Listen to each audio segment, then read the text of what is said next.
one of the beautiful stories that I mention over and over again. There was a person in the past, his name was Hatim al-Asam, and he came to his family wanting to go to Hajj. So he said, I want to go to Hajj. Hajj in those days was a long trip. It took many weeks and many months. And he said, I want to go to Hajj, but I don't have enough provisions for you guys. So what do you say? So the wife said, khalas, do it some other times when you have the means. But the daughter was special. So she said, Dad, go, Allah will provide for us. So the dad took heart from this and went. And when he went, a little while later, a couple of weeks later, the provisions ran out. So the mom and the rest of the siblings, like, you big mouth, what happened? So the little girl went to the back room and she raises her hands and she says, oh Allah, you said in your word is the truth that whoever has Allah consciousness, you will find a way out and you will provide from means unanticipated. And her hand is in the dua and the door knocks. So she goes and opens the door, and it's the guard of the governor, the entourage of the governor. His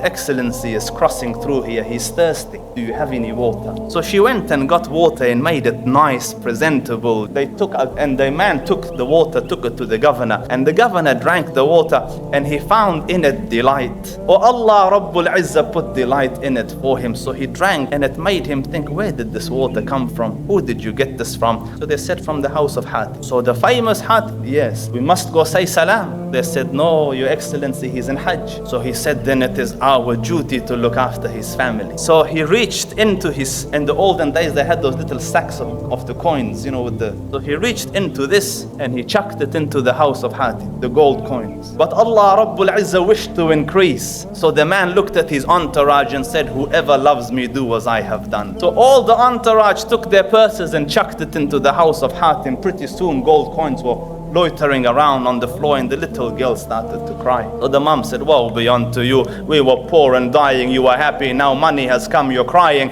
So she said, for an instant, a human looked at us with mercy, and look at what had happened. Imagine if the Dhul Arsh al-Majid and Fa'alul lima yurid were to look at us with an eye of mercy, what would happen?